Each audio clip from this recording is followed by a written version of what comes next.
2 combs use ఉంటాయి. So ఒకటి hair comb, 2 pin comb. And ఇది 3 కామ్స్ అని అంటారు. 3 టైమ్స్ యూజ్ చేసుకోవడానికి, 3 టైమ్స్ యూజ్ చేయడానికి యూజ్ ఉంటుంది. అండ్ హెయిర్ స్టైల్స్ వచ్చేసరికి ఇది కూడా యూజ్ చేస్తాం మనం. సిగ్జాగ్ కామ్ ఒకటి, నీడిల్స్ కామ్ ఒకటి. ఇన్ కేస్ ఎక్కువ ట్యాంగిల్స్ ఉంటే పఫ్లో పెట్టేటప్పుడు ఏమైనా డిస్టర్బ్ అది ఉండేటప్పుడు వీటితో కూడా రిమూవ్ చేసుకోవడానికి ఛాన్సెస్ ఉంటాయి. ఇంకా చాలా కోమ్స్ ఉంటాయి. హెయిర్ స్టైల్ని బట్టి అక్కడ ఏది యూజ్ చేయాలి అనుకుంటే అది యూజ్ చేస్తాం. అంటే రెగ్యులర్గా ఒక్కొక్కరికి ఒక్కొక్క కోమ్తో బాగా ఉంటుంది. ఇప్పుడు బ్యాక్ కోమింగ్ వచ్చేసరికి ఇప్పుడు ఇది ఉంది. బ్యాక్ కోమింగ్ వచ్చేసరికి ఇది ఎలా ఉంది, కొంచెం గ్యాప్స్ ఎక్కువ ఉంది. ఇదే టెయిల్ కోమ్లో ఇది కొంచెం దగ్గరగా ఉంది. తేడా తెలుస్తుంది కదా మనకి.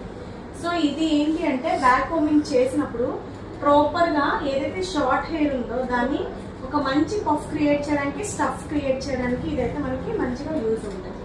ఓకేనా? సో అలా ఒక్కొక్క దగ్గర ఒక్కొక్క కోమ్ యూజ్ చేయొచ్చు. ఈ కోమ్లో ఒక 3 వెరైటీస్ ఉంటాయి, సేమ్ ఇందులో ఒక 3 వెరైటీస్ ఉంటాయి. అలా డిఫరెంట్ వెరైటీస్లో డీటైలింగ్లో ఉంటుంది. కటింగ్ కోమ్ కూడా ఉంటుంది. ఇది ఓన్లీ కట్స్కి యూజ్ చేస్తాము, లేదు అంటే ఐవింగ్కి కానీ అలా కూడా యూజ్ చేస్తాం. మోస్ట్లీ ఈ 2 కోమ్స్ తోటే హెయిర్ స్టైల్స్ అన్నీ కూడా ఏ మేకప్ ఆర్టిస్ట్ అయినా సరే ఈ రెండింటితోనే చేస్తాం. ఇది కామన్గా ఉంటుంది ఎవరికైనా సరే. సో డీటైలింగ్స్ ఏమైనా ఉంటే దాన్ని రిమూవ్ చేసుకుంటాము. వీటితో ఏంటంటే మనకి సెక్షన్స్ బాగా వస్తాయి.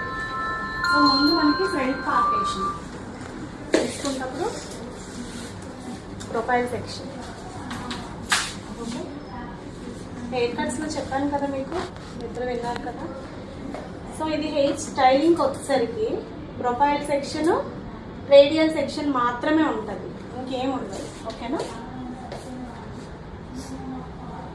ఇయర్ టు ఇయర్ సెక్షన్ అంటారు దీన్ని, రేడియల్ సెక్షన్ అని కూడా అంటారు. జోష్ణ గారు మీకే ఉంది. ఆఫ్ చేశాను. ఆఫ్ చేసి